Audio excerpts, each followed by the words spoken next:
Li Şîrvana sêrtê di mijara perwerdehiyê de veberhênenên girîng tên kirin. Ji bo perwerdeyeke baştir gelek pere tên xerç kirin.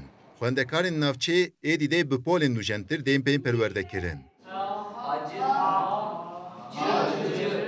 Li Şêrvan yatırımê bûne deha lîseyê gelek mezinin 32 dersîke hene. Van de toplamda nîskî 800 öğrenci têbone xwendina ha bikin.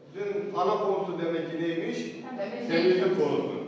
Ji bo jinan jî navendên civakî û çandên tên amadekirin, jûn û qîzên li malê dê bikaribin herin li van navendên beşdarî kursan bibin û hînî karên cuda bibin. Kursê gul halk eğitimê vebin.